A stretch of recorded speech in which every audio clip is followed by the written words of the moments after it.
aceitar o convite. E quem não conhece Daiane, ela é formada, né, pela Universidade do Paraná, fez o fellowship na Unifesp e fez também o fellowship na Universidade do Children's Medical Center da Universidade do Texas, em Dallas. E hoje em dia ela é a secretária do Centro Brasileiro de Estrabismo. Dai, obrigada aí. Obrigada, Poliana. Obrigada a todos vocês pelo convite. É uma honra estar aqui hoje falando sobre esse tema tão atual, tão em alta, que é a miopia e os novos tratamentos para miopia, né? Porque cada vez mais a gente tem visto que o mundo é nos eletrônicos e, consequentemente, cada vez mais a gente vai ver pessoas míopes, né? A miopia, ela é a alteração ocular mais frequente no mundo. A Organização Mundial de Saúde classifica como alta miopia erros refrativos acima de 5 dioptrias esféricas. Deixa eu só, desculpa, eu vou interromper um pouquinho, eu só vou tirar aqui o meu vídeo, porque senão eu não consigo ver os slides. A Organização Mundial de Saúde classifica a alta miopia os erros refrativos acima de 5 dioptrias esféricas. E altos míopes nós sabemos que apresentam um risco aumentado de cegueira por complicações, principalmente complicações retinianas. Miopia patológica é definida aquela miopia associada a alterações retinianas, degenerações de mácula, degeneração de nervo óptico e retina periférica. Tanto a miopia patológica como pacientes com alta miopia apresentam um risco aumentado de complicações como descolamento de retina, neovascularização coroidal miópica, degeneração coroidal miópica, foveosquise, glaucoma e catarata. E a miopia, ela tem sido, na verdade, uma verdadeira epidemia nos últimos anos e a tendência é que a prevalência aumente cada vez mais. Essa foto aqui é uma foto muito interessante que foi tirada num estádio de uma escola na China. E a gente pode observar todos os adolescentes usando óculos, né? A prevalência da alta miopia atualmente no mundo é de cerca de 2 a 5% na população caucasiana e de 5 a 10% em asiáticos. E a miopia patológica, que é aquela associada a alterações retinianas, é 1% em caucasianos e 1 a 3% em asiáticos. Mas nós sabemos também que 29% da população mundial atualmente já é míope, sendo que 2,7%, ou seja, quase 3% da população mundial é de altos míopes. Existe um estudo que eu vou mostrar daqui a pouquinho, que ele faz uma previsão de que em 2050, se a gente continuar nesse ritmo, 50% da população mundial vai ser míope, e nós vamos ter 10% da população de altos míopes com risco de complicações. Nós sabemos, nesse panorama, que o início precoce da miopia é um dos principais fatores de risco para a alta miopia no futuro. Esse é o estudo do qual eu estava falando, ele foi publicado na Ophthalmology,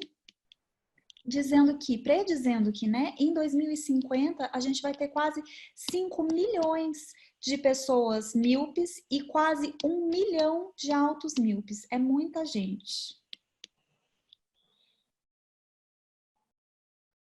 Mas atualmente a gente já vê um cenário um pouco preocupante em vários países e principalmente países asiáticos. No Taiwan, por exemplo, um estudo mostrou que na população de 7 a 12 anos, 8 a 18%, dependendo da área do país, são míopes. Na Austrália, já essa taxa baixa bastante, a prevalência é de 2,2% de miopia.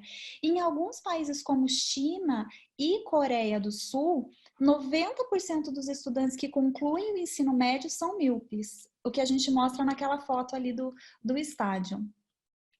Tem um instituto bem interessante, que é o International Myopia Institute, que eles fazem vários estudos a respeito da miopia e do tratamento da miopia, que eles traçaram, né, um panorama global e que a gente vê que, atualmente, esse é o panorama atual, né, e são prevalências até de assustar. Por exemplo, nos Estados Unidos, 52% da população entre 12 e 54 anos é míope, né? E aqui em Hong Kong, 62% da população com média de 12 anos é míope.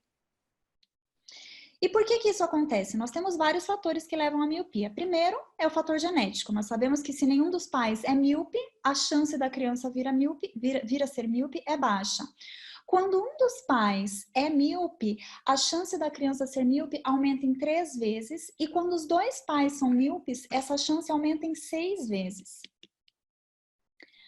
Esse instituto, o International Myopia Institute, ele fez um estudo mostrando, na verdade ele reuniu, é como se fosse uma revisão sistemática, né?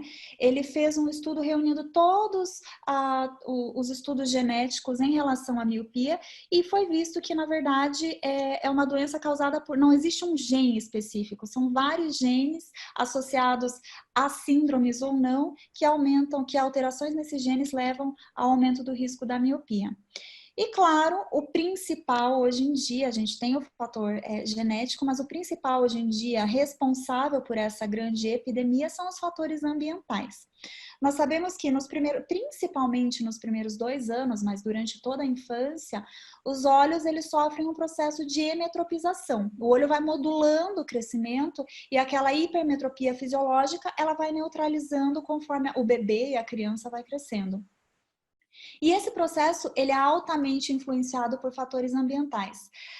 Tem um estudo mostrando a prevalência de miopia comparando crianças de zona rural e crianças de áreas urbanas. E a gente pode ver uma diferença, né, mais que o dobro de prevalência de miopia em crianças de áreas urbanas. E esse estudo mostra que quanto maior o tempo de atividade visual para perto, maior a chance de miopia, e que crianças que praticam esportes e fazem muitas atividades ao ar livre têm uma menor predisposição à miopia. Mas qual que é a fisiopatologia disso tudo? Então, assim, ao nascimento, nós sabemos que a média do comprimento axial do olho é de 17 milímetros. E nos primeiros 2 anos, esse comprimento axial ele chega a uma média de 22 milímetros. É uma diferença grande se a gente comparar que dos 2 anos à idade adulta, essa diferença o olho ele tende a aumentar só mais 2 milímetros. E o que acontece? O olho vai sofrendo um alongamento axial. Existe um fenômeno muito importante que é o que a gente chama de defocus periférico, que é responsável por esse alongamento axial e muitas vezes por um alongamento patológico como o da miopia. O que significa isso, né? Quando a gente está focando muito para perto, a nossa mácula está focada no que a gente está lendo, né? Seja livro, eletrônico, celular, mas a gente automaticamente nós temos um defocus periférico, a gente bloqueia, né? A gente borra toda a visão periférica. Esse fenômeno, e eu já vou explicar mais para frente como, que é responsável pelo alongamento axial. E isso explica algumas situações que a gente observa frequentemente na oftalmologia, como por exemplo, vocês já observaram, por exemplo, que pacientes que têm um CCR macular por toxoplasmose, a tendência deles a serem míopes é pequena. Por quê? Porque eles têm uma visão periférica preservada. Ou, o que é mais fácil de entender, né? As criancinhas com ROP, que a gente vai tratar com laser ou com injeção de anti-VEGF. Por que os bebês que são tratados com laser têm uma chance muito maior de desenvolverem altas miopias e miopias patológicas do que as crianças em que a gente injeta um Avastin, por exemplo? Porque na ROP tratada com laser, a gente praticamente queima toda a periferia, a gente induz um defocus permanente periférico e isso gera um estímulo muito grande para o alongamento axial do olho. Mas por muito tempo se pensou que, na verdade, toda a fisiopatologia da miopia fosse por causa do processo de acomodação, né? Então, a criança está... ou, né, o adolescente está focando demais, muito eletrônico, acomoda demais, e essa contratura da musculatura, né, do corpo ciliar vai fazer com que haja essa indução da miopia. Mas a gente viu que não, né? Todo esse processo tem relação com o defocus periférico e tem toda uma relação com um neurotransmissor chamado dopamina. A dopamina é um neurotransmissor que inibe o alongamento axial. E a luz estimula a liberação de dopamina na retina. Ou seja, a dopamina ela é produzida principalmente no ciclo diurno. Então, o excesso de atividades indoor, o excesso de atividades fora da luz natural vai quebrar esse ciclo de produção. Quanto menos dopamina eu tenho, menos inibição eu tenho desse alongamento axial. E essa é toda a explicação do porquê que os eletrônicos acabam induzindo ao alongamento axial. Mas é claro que não é só a miopia que o uso excessivo da visão de perto vai trazer de consequência. Nas crianças, atualmente, é muito frequente, a gente que é oftalmopediatra, a gente pegar crianças pequenas com queixa de fadiga visual, de olho seco, diplopia para longe, acomodação insuficiente. Algumas crianças, eles não têm esse autofocus, eles não conseguem fazer de uma forma rápida um autofocus longe, perto, adequado, e isso vai causar uma dificuldade de manter o foco. E por que causa olho seco? Obviamente, não só nas crianças, mas nos adultos é a mesma causa. Com o uso dos eletrônicos, essa atenção que a gente presta na leitura, no eletrônico, faz com que a gente pisque cerca de 40% menos. E isso leva a quadros de olho seco evaporativo.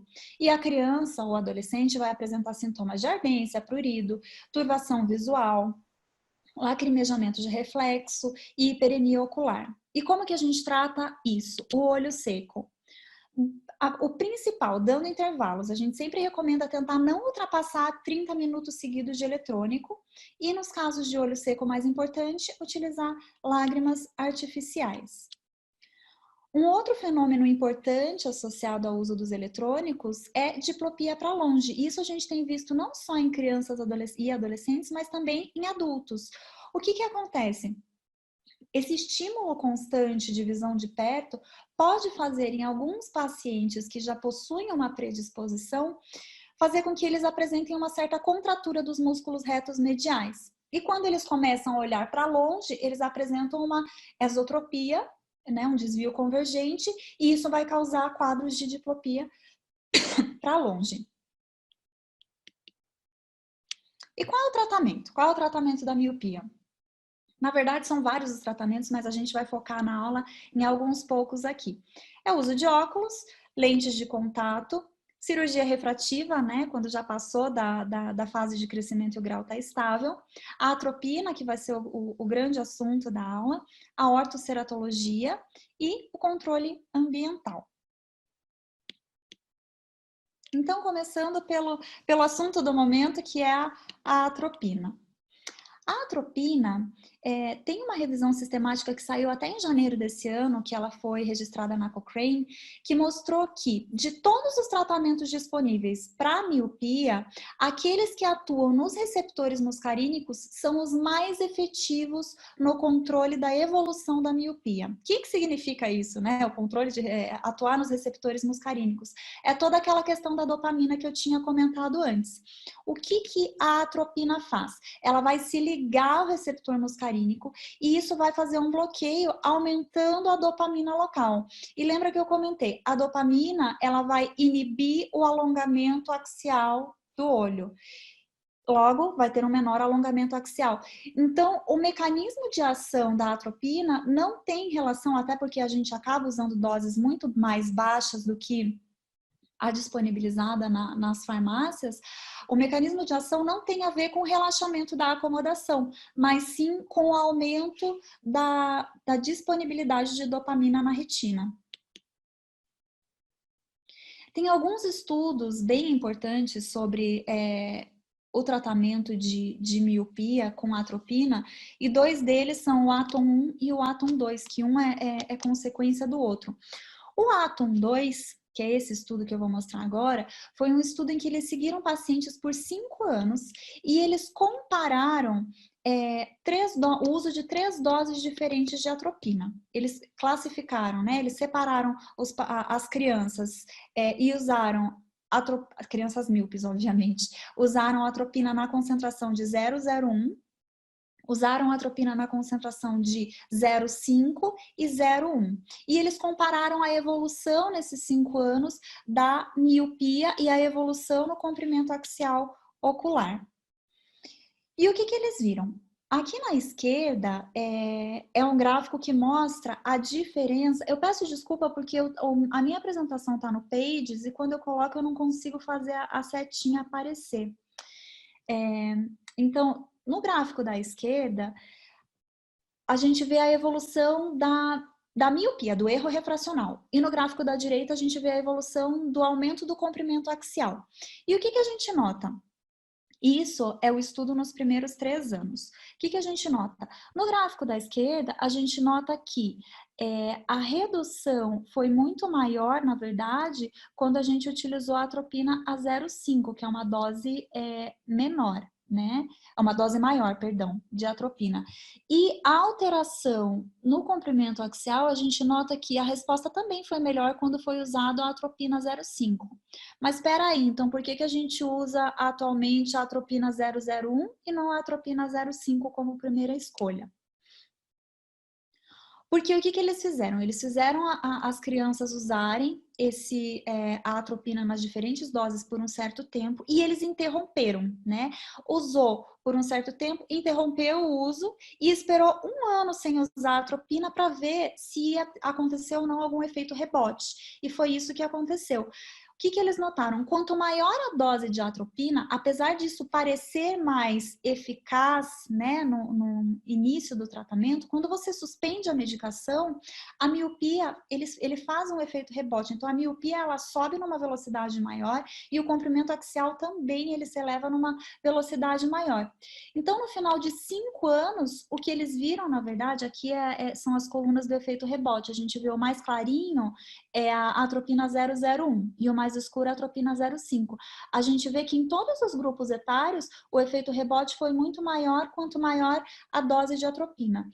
Então, o que esse estudo mostrou? Na verdade, que no final de 5 anos de estudo, a atropina 001, ela foi muito mais efetiva na redução da progressão da miopia, se a gente comparar isso de suspendeu e o efeito rebote.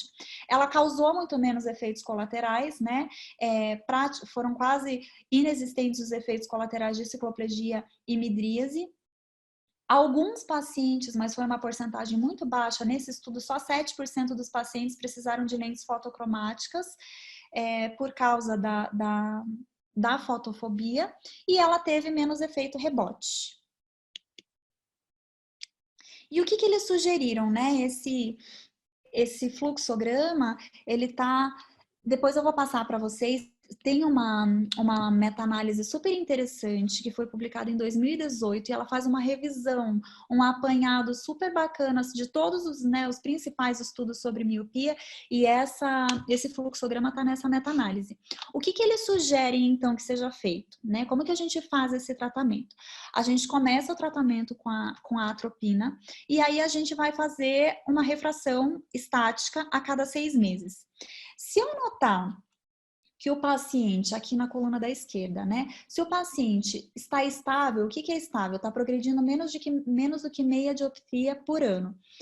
Eu vou usar por pelo menos 2 anos a atropina e aí eu vou parar. Se ele continuar estável depois que parar, ótimo. Se eu usei por 2 anos a atropina, suspendi o tratamento e ele voltou a progredir a miopia, eu posso reiniciar o meu tratamento com a atropina 0,01%. Já nos casos em que eu estou checando, eu comecei o tratamento com atropina e eu estou fazendo essa avaliação semestral da refração estática e eu noto que mesmo assim ele está aumentando a refração, eu posso continuar com a atropina 0,01% e reforçar as atividades em ambiente externo, reforçar as atividades outdoor, ou eu posso aumentar a concentração. Aqui eles sugerem aumentar a concentração para 0,05, mas a gente pode aumentar para 0,025 ainda, que é uma dose intermediária. A gente vai tateando e aumentando aos pouquinhos a concentração da atropina. Ou pensar em outros tipos de tratamento, como a ortoceratologia. Bom, mas... Oi? Dá só uma paradinha aqui, que assim, eu acho que a gente falou um monte de coisa bem importante e o pessoal começou a fazer perguntas aqui para a gente poder tirar. Por exemplo, a Luísa, ela perguntou aqui que a luz que estimula a liberação de dopamina seria a luz natural ou artificial? É a luz natural. Acho que Michel também queria fazer uma pergunta. Eu queria te fazer uma pergunta, Dani, em relação ao que você falou previamente da epidemiologia. Tá me escutando bem? Estou escutando. Pensando assim, uma coisa que a gente sempre tem tentado fazer é falar também um pouco para o médico generalista, para os residentes que estão aqui acompanhando. Então, tendo um aspecto mais geral assim sobre a oftalmopediatria.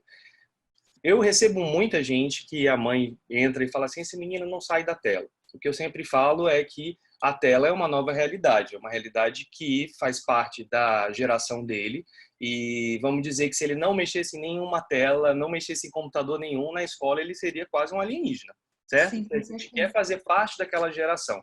Então, como que dentro da tua experiência, tu orienta as mães em relação a isso? E uma coisa também que eu fico na dúvida é em relação qual o distanciamento ideal da tela. Eu acho que você tocou num ponto muito importante que eu falo bastante, é ter os momentos de pausa, né? O estresse visual é principalmente pelo tempo prolongado e não necessariamente só pelo uso.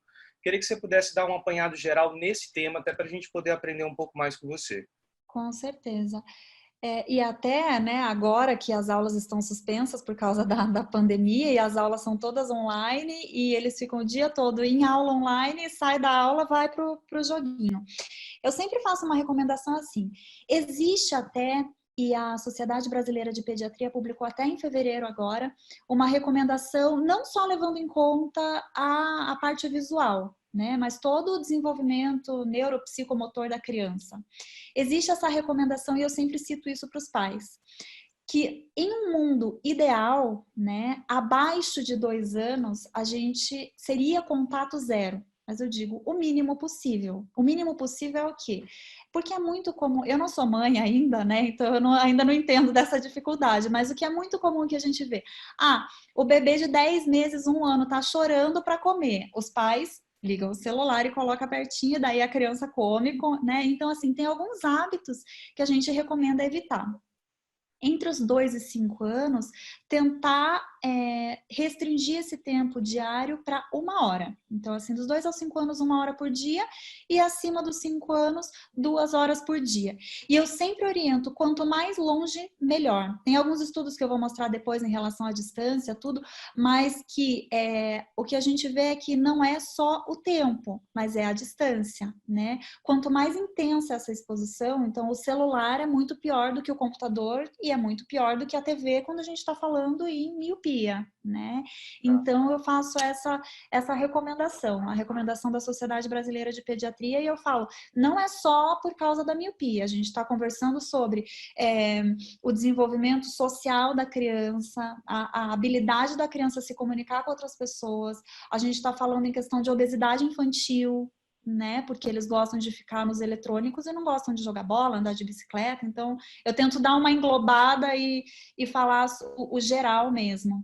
Sobre essa questão da obesidade, eu tô com meu filho agora tem 1 ano e 4 meses, então acabei entrando um pouco mais nesse mundo e existem estudos que comprovam que a criança que come assistindo tela, ela não tem o desenvolvimento do feedback da leptina para dizer para ela que ela está saciada. Então, ela vai comendo sem se sentir saciada. Por isso que há essa correlação direta em relação à obesidade. E você tocou num ponto que eu não sabia, que era essa questão de quanto mais longe, melhor. Porque isso é uma coisa fácil do pai conseguir trabalhar, né? Você coloca em cima da mesa e coloca o mais distante possível. Outra coisa em relação às degenerações. Você comentou em alguns pontos aí sobre as degenerações retinianas. A gente sabe que a látise, por exemplo, é uma degeneração que pode acontecer no míope e que dentro do parâmetro da retina existem alguns fatores que vão fazer você tratar ou não tratar a látise. Como que você conduz os seus casos? Quando você vai mapear, você viu uma látise numa criança assintomática e sintomática. Se você puder falar um pouco nesse tema, que é uma coisa que a gente tem muita curiosidade. Eu vou ser bem sincera, tem látise, eu mando para o andar de cima do hospital, que é a retina. Mas é porque, assim, como eu estou em um centro grande, claro, a gente tem essa facilidade, né? Dificilmente, é muito difícil, eu acho que eu nunca, pelo menos nos meus pacientes, em criança menor, até porque é difícil a gente fazer um mapeamento de retina muito, né? Você conseguir ver bem a periferia, mas na maioria das vezes, a partir dos 5, 6 aninhos, eles já colaboram bem. Mas látise que eu vi até hoje foi em adolescente, algumas vezes eles acompanharam, algumas vezes eles fizeram o laser ao redor, mas eu não sei, desculpa, eu não sei dizer exatamente qual o critério que eles acabam usando para isso, tá? Tá certo. Daiane, tem algumas perguntas aqui que eu acho que tu vai responder no próximo slide, mas tem umas aqui no final, que perguntaram assim, e o que acontece com a FAI Salvatierra? E o que é que acontece com o músculo ciliar nas crianças com o uso de celular, praticamente desde que nascem? Se tem alguma alteração no músculo ciliar? Em questão de acomodação, Acredito que sim. porque assim, o que é muito comum a gente acabar acontecendo também?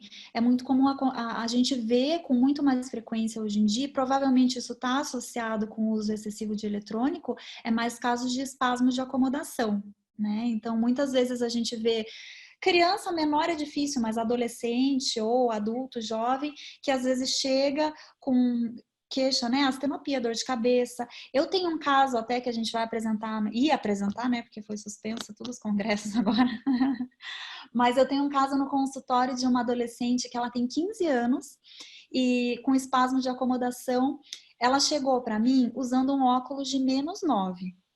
E eu fiz a refração dinâmica dela, -9, mas nunca tinham dilatado ela. Eu dilatei, fiz, né, a refração estática, e na refração estática ela era +1. Nossa, que acomodação. E já tem 1 ano mais ou menos que eu nunca tinha visto isso. Ela tá acomodando 10, ela tá fazendo espasmo de acomodação de 10 dioptrias. E eu comecei com ciclo, não deu, agora ela já tá há alguns meses usando atropina, porque eu tiro a atropina dela e ela começa a fazer o espasmo de acomodação de novo. Claro que isso é um caso bem extremo. Mas no caso, Então, tu acho que o deu o principal óculos é dela. esse uso excessivo pode fazer vários casos de espasmo de acomodação. Ô, Mas nesse Daiane, caso, tu suspendeu o óculos dela. Na verdade, eu passei o +1 porque eu deixei ela atropinizada, né? Então ela usa a atropina 1% no final de semana, como se a gente estivesse penalizando. E eu passei um óculos de +1 com lente fotocromática. Mas ela usa um óculos de perto também. Tá. Perguntaram aqui também sobre o teu tratamento sobre espasmo de acomodação, Daiane. Como que você faz? Geralmente, tem muita gente que trata espasmos de acomodação com tropicamida. Isso não ajuda muito, porque assim, a tropicamida ela é um ótimo dilatador. Mas o que a gente quer fazer no espasmo de acomodação? A gente quer relaxar a acomodação. Então, assim, eu nunca começo com tropicamida. Eu digo isso porque eu vejo vários colegas que às vezes têm medo de passar um ciclopentolato, né, pelas queixas. Mas a tropicamida não vai ajudar. Ela vai ter um efeito de relaxar a acomodação muito fugaz e vai deixar o paciente dilatado só com fotofobia.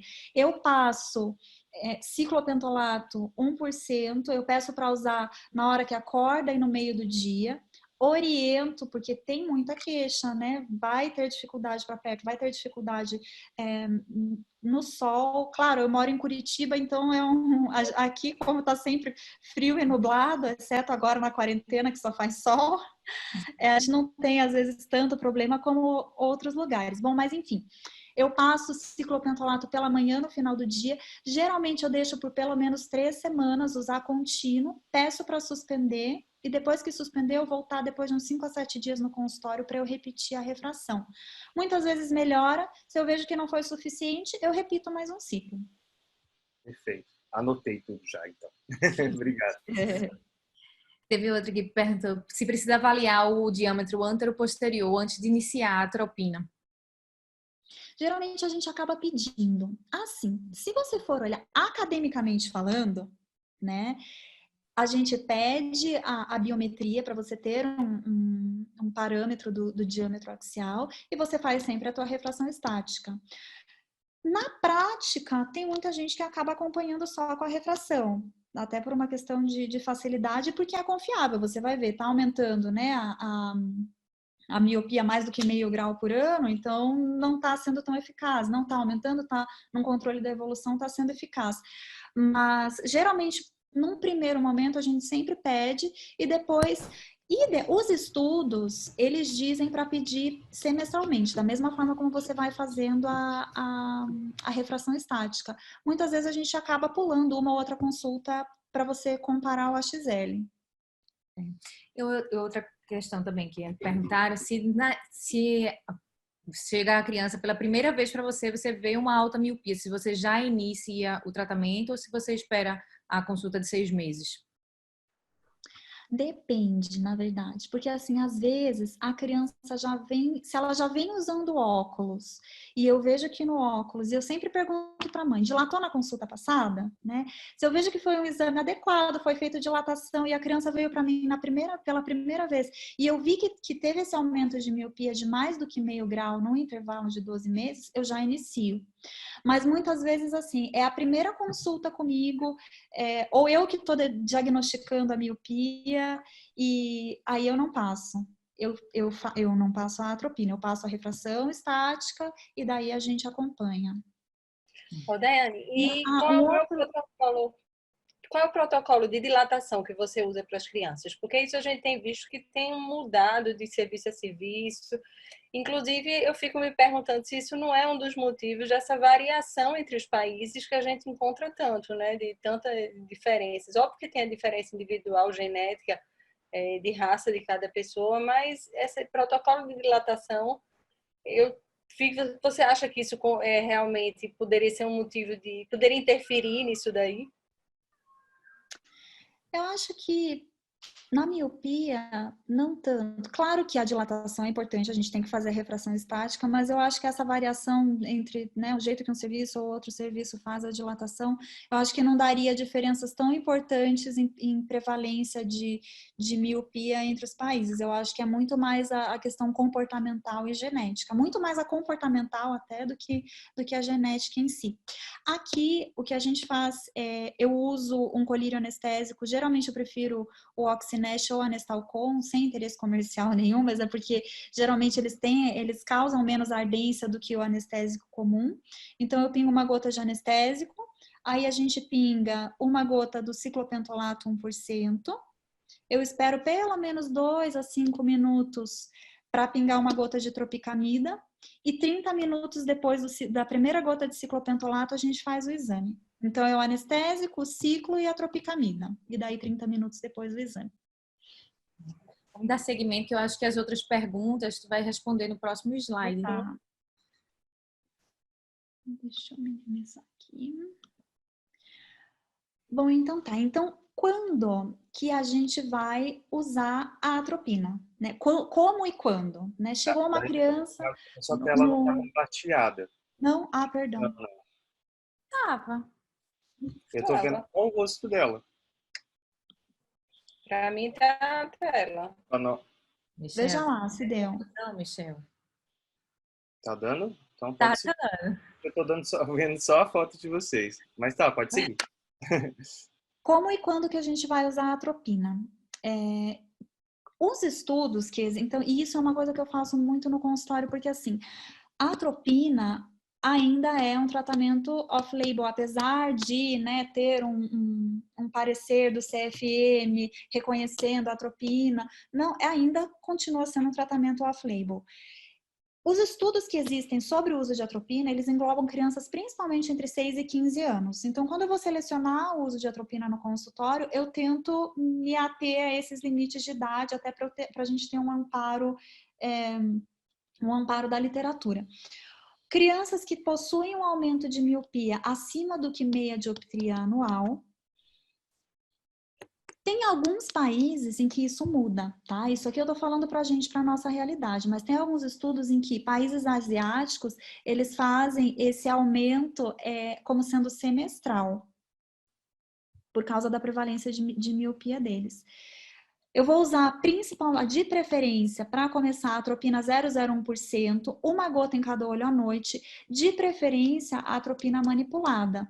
Eu não sei como que funciona aí para vocês, aqui em Curitiba a gente não tem farmácia que manipula, então a gente acaba mandando para a iPharma em São Paulo e eles acabam enviando para os pacientes por Sedex. Aqui é assim também, a gente também não assim, tem. Né? A gente faz um segmento dos pacientes a cada 6 meses, sempre dilatando. Não adianta fazer refração dinâmica, porque senão você pode ter a variação da refração pela própria acomodação do paciente. Por quanto tempo? Isso é uma coisa que os pais perguntam. Doutora, tá bom, a gente vai começar a usar a atropina, mas vai usar por quanto tempo? Pelo menos 2 anos. Então, assim, começou a usar, a gente está vendo o resultado, a gente vai usar por pelo menos 2 anos antes de pensar em parar. Usou por 2 anos, a gente pode até tentar fazer uma redução gradativa em alguns casos. Tá usando toda noite, vamos usar uma noite sim, uma noite não, para a gente ver, e daí para.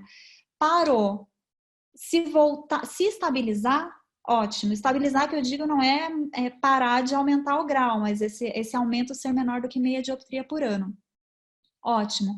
Se eu parei depois de 2 anos e eu noto que essa curva de aumento começou a aumentar novamente, eu vou reintroduzir o tratamento.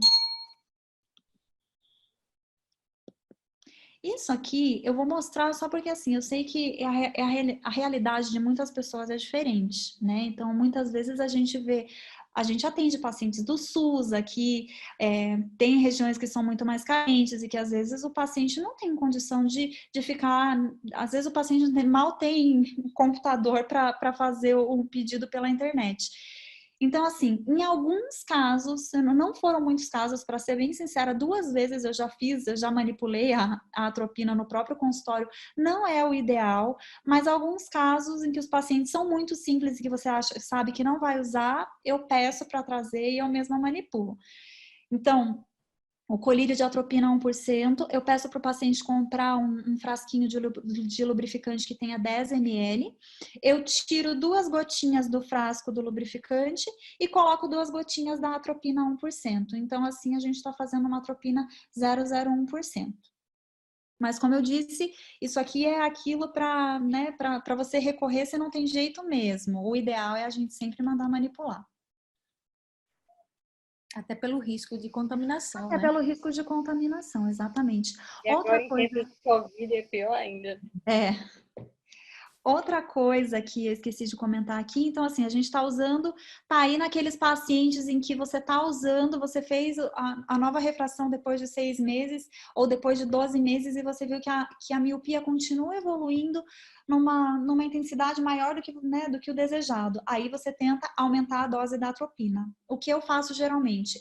Eu passo a atropina de 0,01 para 0,025 e depois para 0,05. Até porque aqui no sul a gente tem muita criança com olho claro. Então, assim, claro que a atropina em doses baixas, dificilmente, na maioria das crianças, não vai fazer o efeito, né, de dilatação, de midríase ou de relaxar a acomodação. Mas a gente nota que em uma certa porcentagem faz. Então, assim, eu já tive paciente com olho azul e que eu passei a atropina 0,01% e que a criança não conseguiu, ficava de óculos escuro o dia todo e eu tive que suspender. Por isso que a gente vai aumentando a dose aos pouquinhos. Então, não funcionou a 0,01, a gente tenta a 0,025, não funcionou, daí a gente tenta a 0,05. E outros recursos, né? Vocês já devem ter ouvido falar de algumas pessoas, de alguns médicos que fazem uso de óculos bifocais ou multifocais na tentativa de reduzir a progressão da miopia. Tem vários clinical trials mostrando que não tem influência na progressão da miopia, até porque, por aquilo que eu falei, né? Antes a gente acreditava que toda essa questão de evolução rápida da miopia tinha relação com o mecanismo de acomodação. E não tem. A relação toda é com esse, né? É o focar em uma imagem de perto, fazer um defocus periférico e isso acabar alterando toda a questão do crescimento axial do olho. Por isso que óculos multifocal ou bifocal não vai ajudar, porque a evolução não tem a ver com o mecanismo acomodativo. A hipocorrigir a miopia, isso é uma pergunta frequente. Eu tenho uma criança super pequenininha lá, a criança tem 1 ano e meio, 2 anos, e eu encontrei 5 graus de miopia. Como a criança vai ficar brincando, é tudo muito pertinho, será que eu posso hipocorrigir? Em vez de passar, né, prescrever -5, eu não posso prescrever um -3 ou um -4 para facilitar a visão de perto? O ideal é não, até porque tem estudo mostrando que a hipocorreção da miopia pode aumentar o erro refrativo. Por quê? Porque você tem um aumento do defocus, né? Quando a criança vai olhar para longe, não está corrigido adequadamente a refração, vai ter um aumento do defocus e hipocorrigir a miopia é um estímulo para que a miopia avance mais rápido. E a ortoceratologia? A ortoceratologia, ela é pouco difundida, né? Aqui em Curitiba tem uma médica que ela trabalha bastante com a ortoceratologia. E como que funciona a questão da ortoceratologia? A criança ou adolescente vai usar para dormir, então é um uso noturno de lentes rígidas com curva reversa. Essa curva reversa vai causar progressivamente um afinamento central e um espessamento epitelial e estromal na meia periferia. Existem relatos de estudos que isso pode causar redução do grau em até 6 dioptrias. E a criança não precisa, ou o adolescente não precisa usar lentes de dia. Alguns estudos mostram também que 40% dos pacientes podem ter alguma redução na progressão da miopia com o tratamento da ortoceratologia. Até por isso que naquele fluxograma daquela meta-análise, eles colocam como opção, né? Ah, não está funcionando a atropina, uma das opções seria você partir e tentar a ortoceratologia. Existe uma lente de contato, que é essa Mi-Sight, que não tem no Brasil ainda. A princípio deve chegar no ano que vem. É uma lente da Cooper Vision. E qual que é o objetivo dessa lente? É diferente da ortoceratologia. É uma lente que ela tem a parte central da lente, ela é ampliada, e a periferia, eles vão alternando halos para visão de longe e visão de perto. Eles fizeram um estudo com essa lente, nos Estados Unidos, se eu não me engano, isso já está sendo comercializado. Eles fizeram um estudo com essa lente e eles selecionaram crianças que usaram a Mi-Sight e crianças que usaram óculos, e fizeram um follow-up de 2 anos. E eles viram que o uso desse tipo de lente teve um aumento menor na curva da miopia em relação às crianças que só usaram óculos, e teve um aumento menor também do comprimento axial em relação às crianças que só usaram óculos. E, por fim, as atividades outdoor, né? Tem alguns... Opa! Peraí que eu passei sem querer. Tem vários estudos falando sobre as atividades em ambiente externo no controle da miopia. Esse estudo, que foi publicado já tem tempo, olha, 12 anos atrás, em julho de 2008. Esse estudo que é aquele que mostra que, apesar, eles não encontraram uma associação muito forte entre o tempo gasto em atividades para perto e o aumento da miopia, mas eles encontraram uma associação muito forte entre a intensidade e a proximidade com que a criança utiliza o eletrônico. Então, quanto mais próximo, pior, porque mais você vai focar, né? Mais você vai usar a visão macular aqui e mais defocos periféricos você vai criar. Tem um outro estudo mostrando aqui níveis... Desculpa. Níveis maiores. Quanto mais tempo de atividades outdoor, quanto mais tempo de atividades em ambiente externo, menos associação isso teve com miopia. Até mostrando aquela prevalência que a gente mostrou lá no início, né, na epidemiologia, das crianças da área rural e das crianças da área urbana. Quanto mais tempo outdoor, menos miopia. E quanto mais tempo indoor, mais miopia. Isso eles avaliaram fazendo com que fatores de etnicidade e fatores genéticos ficassem independentes. Então, eles fizeram essa relação só com as atividades in ou outdoor. E aqui mais um estudo. Esse estudo foi feito em Singapura. E aqui eles mostraram que... Claro, também isolando todos os outros fatores de questão, né, de genética, se o pai tinha ou não miopia, questão de quantos livros, atividade de leitura semanal, o que eles mostraram? Que o total de tempo, né, quanto mais tempo se passa... Opa! Perdão. O que eles mostraram? Que do tempo total que a criança passa brincando em atividades externas está associado a uma refração miópica menor. É a mesma coisa que os outros estudos. Então, assim, eu trouxe alguns, mas são vários estudos mostrando a mesma coisa. Esse outro estudo mostrou que a cada hora de atividade externa que a criança passa por semana, isso reduz em 2% o risco de miopia. E eles falam que é uma atitude muito simples, você simplesmente mandar a criança brincar fora e que tem uma repercussão muito grande na evolução, no controle da miopia. E quanto tempo que a gente tem que recomendar? O ideal são 2 horas diárias. Claro que é difícil, né? Porque 2 horas diárias ainda mais... A gente está vivendo uma situação de exceção, né? Mas o que eu digo é numa vida, num cenário normal, o ideal são 2 horas diárias. Por isso que eu sempre recomendo, os pais sempre perguntam, mas o que dá para fazer? Não é só controlar o tempo de eletrônico, com base naquilo que eu falei, né? Abaixo dos 2 anos nada, dos 2 aos 5 1 hora diária, acima dos 5 2 horas diárias. Eu sempre falo, estimula esporte, coloca na natação, no futebol, no judô, no balé, qualquer coisa que faça fora.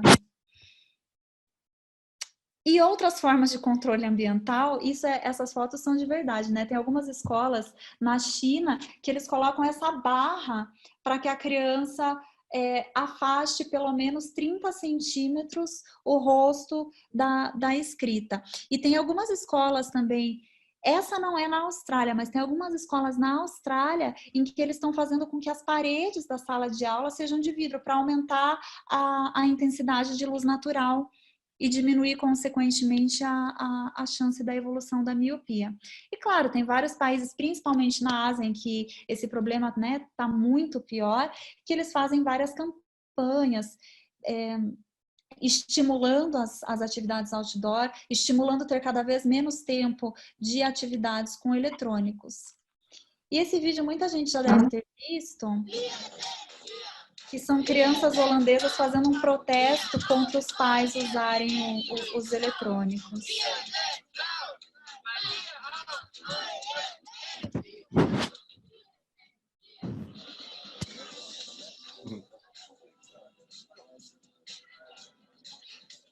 Ich wünsche mir, dass nach der Demo viele Leute darauf achten, dass sie nicht mehr so viel aufs Handy gucken.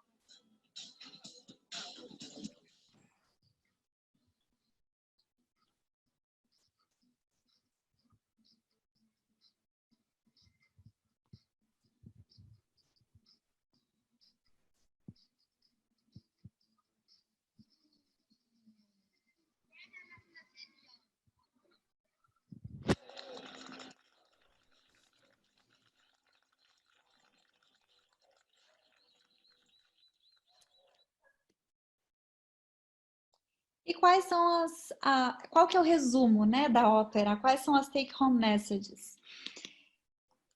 Estimular atividades outdoor, então uma criança, existe uma classificação, isso eu acabei não comentando porque era muita coisa, mas assim, existe uma classificação e até aquele instituto, International Myopia Institute, eles fazem uma classificação entre crianças não míopes, crianças pré-míopes e os míopes. Não míopes são aqueles que possuem uma refração acima de mais meio, né? Uma hipermetropia maior do que mais meio. Pré-míopes, eles consideram entre mais meio e menos meio. E crianças míopes, que já têm uma miopia maior do que meia dioptria esférica. Nas crianças com pré-miopia e com miopia, estimular atividades outdoor pelo menos 2 horas diárias. E limitar as horas de atividade para perto. E aquilo que eu falei, quanto mais longo, do ponto de vista visual, não né, desconsiderando toda a questão neuropsicomotora que a gente comentou antes, mas do ponto de vista visual, quanto mais longe, melhor. Celular é pior do que tablet, que é pior do que computador, que é pior do que TV. Do ponto de vista pediátrico, é tudo a mesma coisa.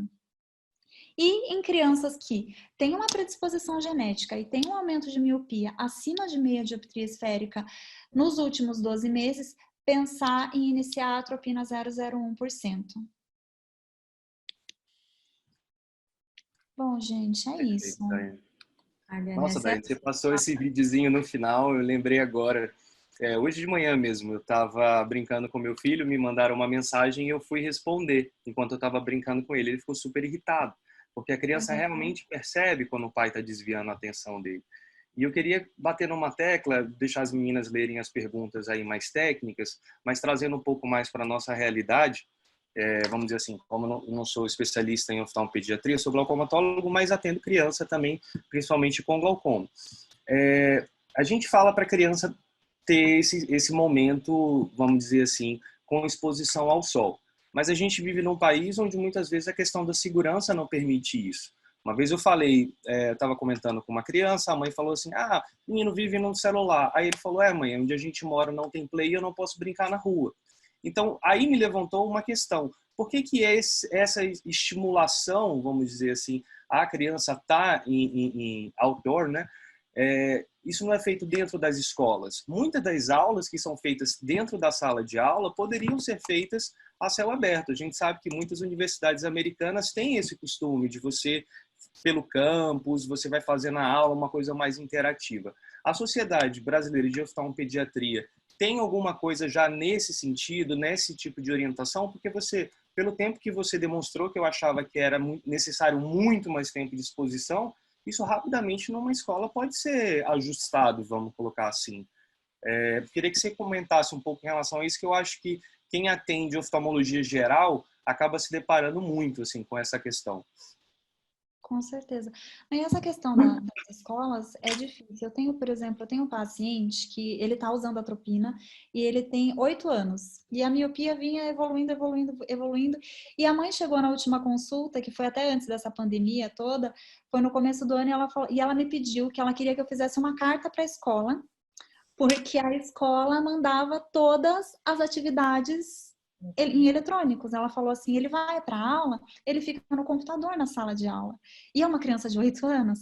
E ele vai para casa, eles mandam vários livros para a criança ler, mas a escola manda para o link direto do livro, não é o livro impresso. Claro que, né, a gente lê o livro impresso, também você está fazendo atividade para perto.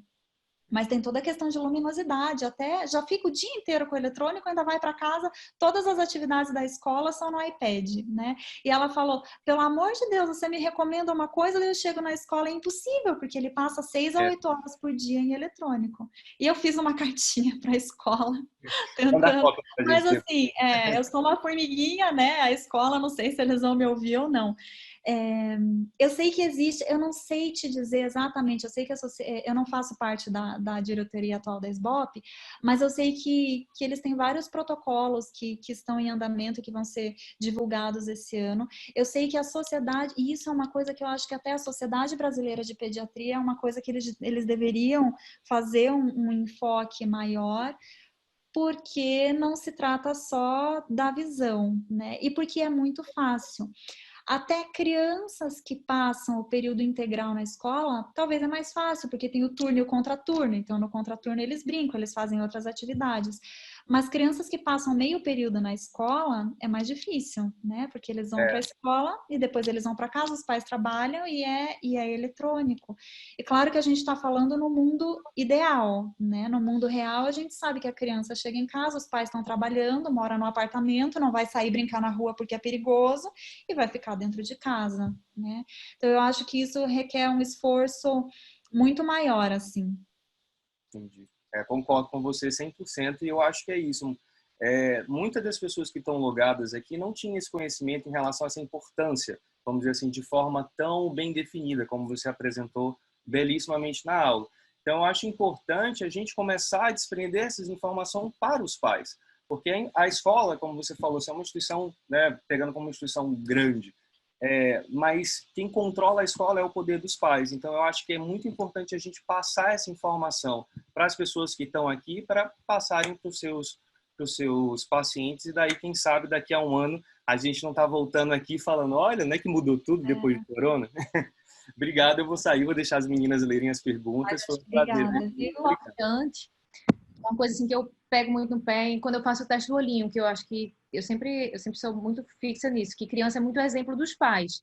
Então, se você já começa pequenininho, ele vê ali no celular, ele vai aprender que aquilo ali é bom e ele vai querer aquilo ali, né? Então, assim, é o que a gente tem que controlar a gente para depois poder controlar Tem até uma chargezinha, uma tirazinha que muita gente já deve ter visto na internet, que é uma foto num parque que tem uma mãe no celular com o filho no celular, e uma mãe lendo e o filho lendo. E a mãe do celular fala assim, nossa, mas como você faz para o teu filho ler e não ficar jogando, né? Então, assim, os pais são exemplo, né?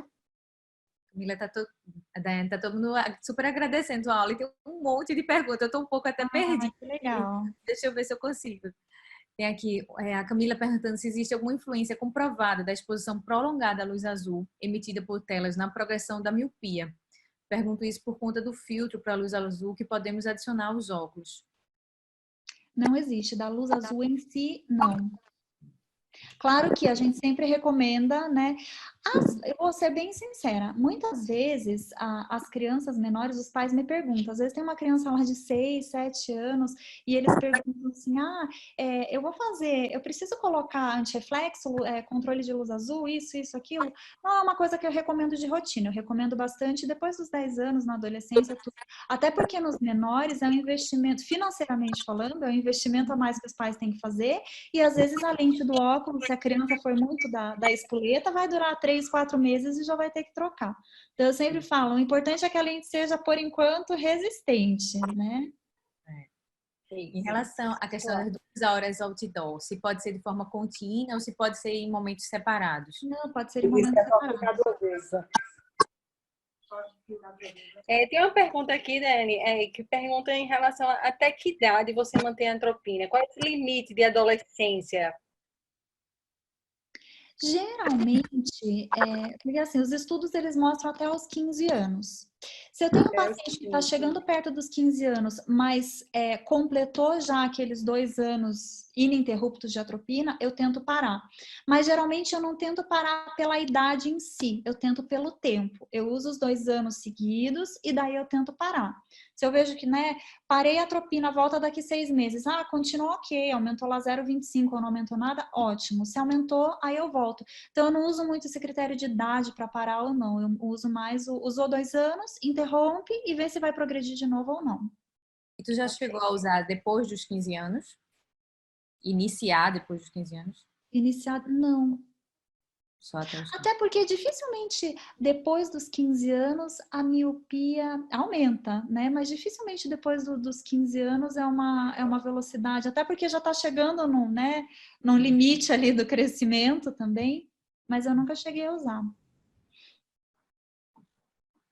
Deixa eu ver se encontro. Acho que a maioria aqui já começou. Assim, a idade de início, tu respeita os 6 anos. Uhum. Aí uma outra coisa importante, tem muita gente que pergunta, às vezes até no hospital, né, a pessoas das outras especialidades, Dai, eu tô com uma criança aqui, mas tem miopia patológica, adianta usar?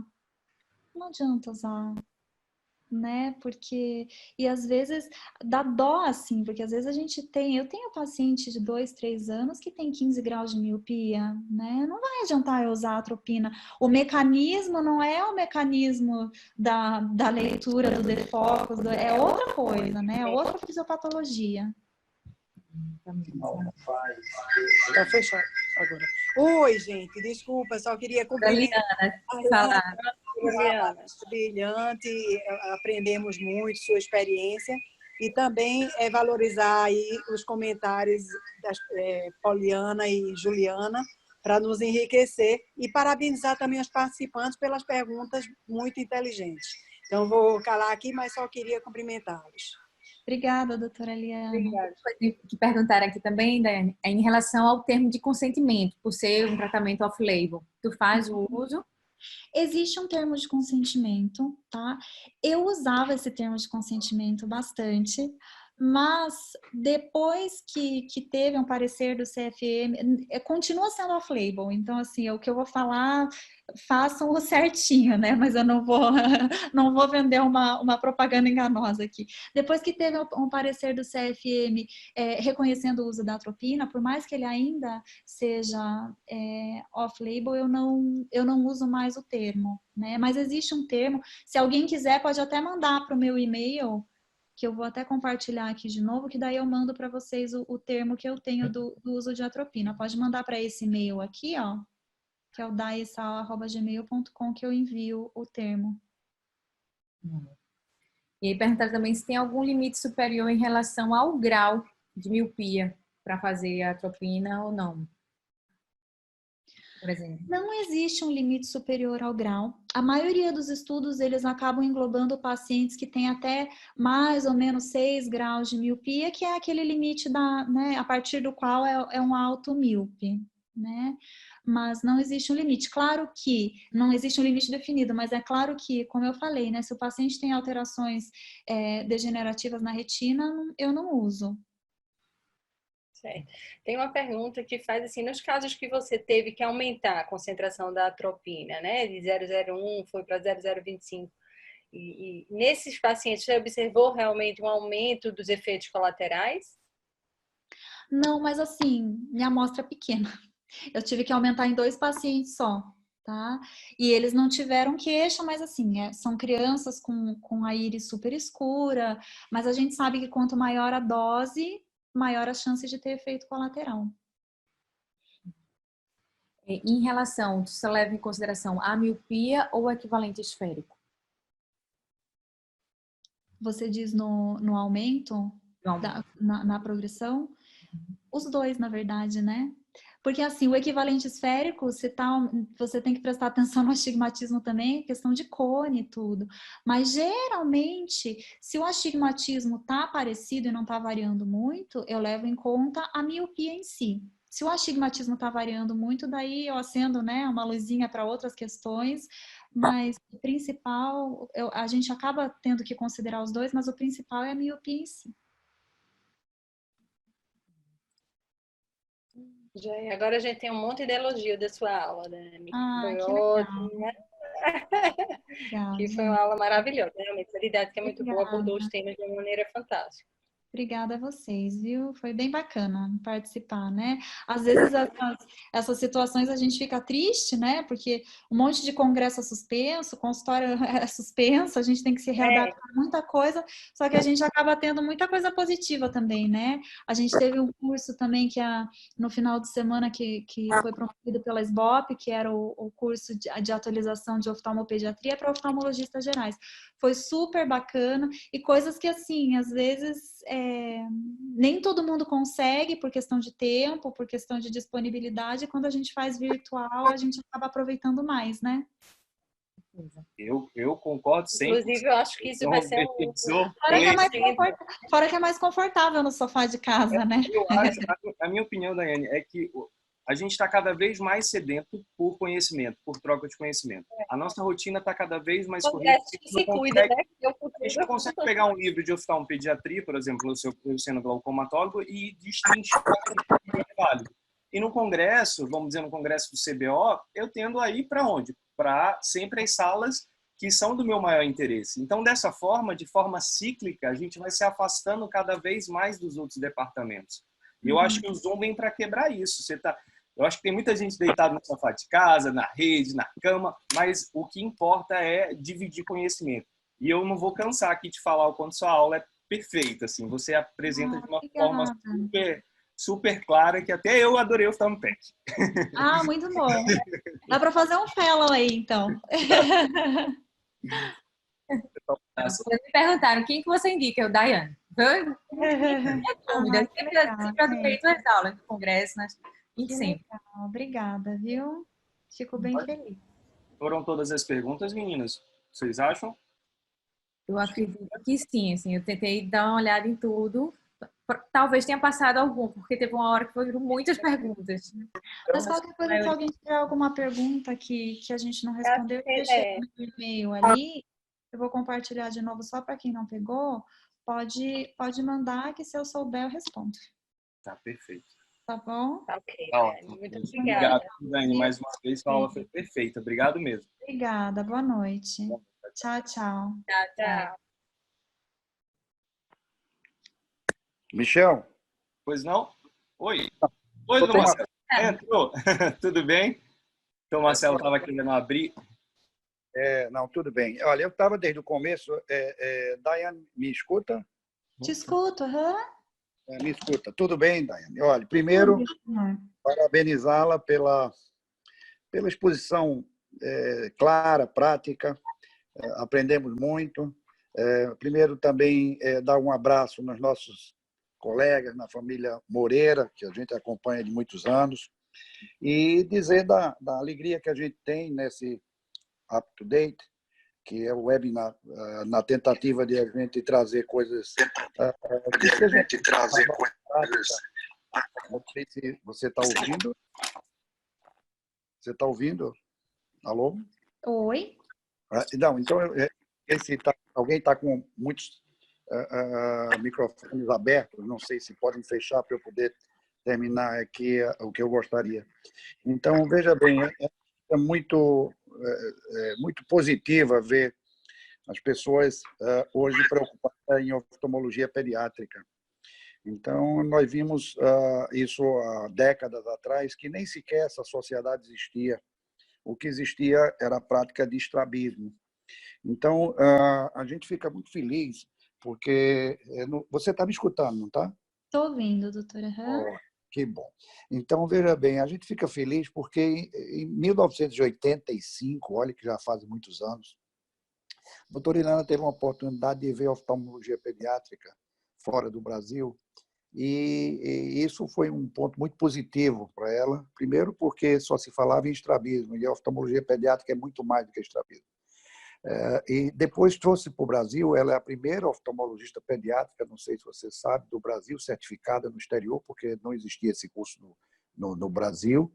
E depois disso, a gente, com muita dificuldade, fazendo um caminho sempre árduo de trazer coisas diferentes, principalmente em sociedade, mas, graças a Deus, a Sociedade de Oftalmologia Pediátrica apareceu. Quando a gente voltou dos Estados Unidos em 1985, eu fui fazer um fellow em retina e ela em oftalmologia pediátrica, e ela dizia que ia voltar para o Brasil só para atender criança. Eu pensava que isso era uma opinião lunática, porque, na realidade, todo mundo podia atender estrabismo, mas fazia oftalmologia, de uma maneira geral, também de adulto. E hoje a gente vê uma realidade de vários profissionais de grande qualidade ajudando as nossas crianças, tendo uma formação multifuncional do olho, que é uma coisa muito positiva. Por outra razão, eu queria também lhe parabenizar, porque, igual a mim e tantos outros, mais de 370 pessoas entraram na sua aula. Parabéns. Isso precisa... A gente teve pop, então. Então, eu quero lhe parabenizar e também parabenizar as nossas moderadoras, né, e que fazem da oftalmologia pediátrica aqui, do HOPE e da Fundação, não só ensinam, mas cuidados. Várias gerações já passaram por essa formação, então ficamos muito felizes. E dizer que essa ideia de se trazer esses assuntos por uma hora, até passamos um pouquinho, uma hora, exatamente para poder ter a oportunidade de conversar mais sobre o assunto. Nos congressos, o próprio Michel já referendou isso, é difícil a gente poder conversar com você sobre o tema de uma hora.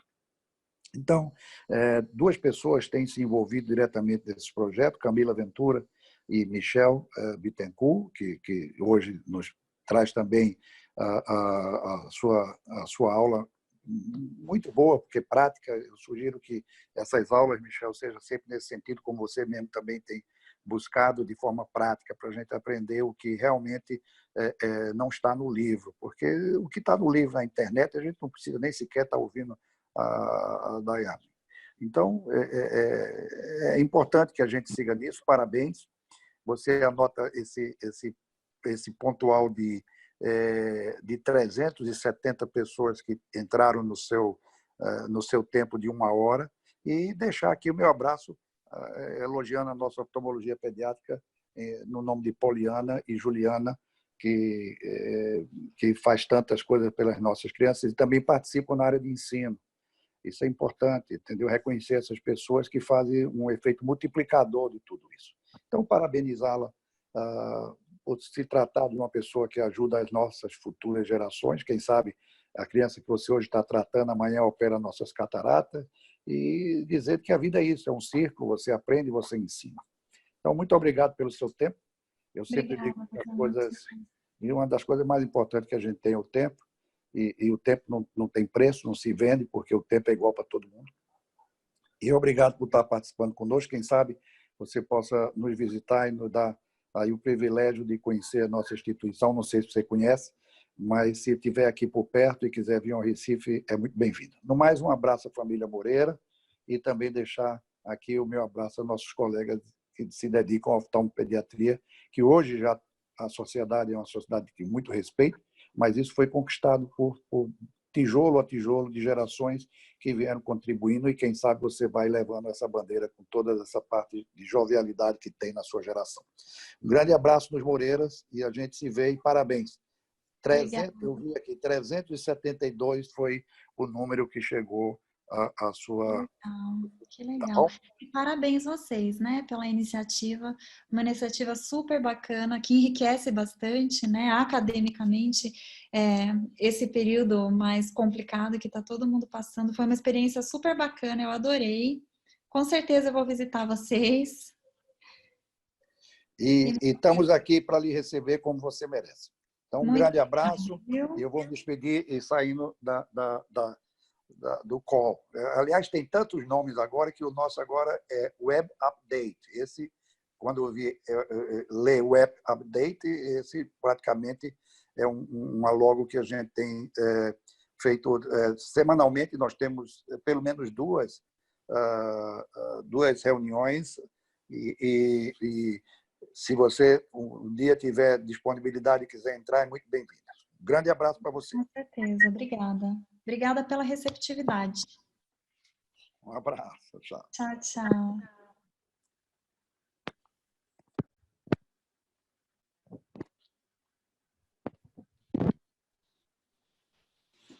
Pronto, acho que foi isso. Eu vou te mandar depois, Daiane, o link da sua aula, para se você tiver interesse em passar para o pessoal que não pôde assistir. E como eu falei, só um spoiler que a gente vai estar abrindo um canal no YouTube, mas depois eu entro em contato diretamente com você para dividir com mais detalhes. Obrigada. Mais uma vez, parabéns, foi ótimo. Beijão para vocês, viu? Foi ótimo, obrigada.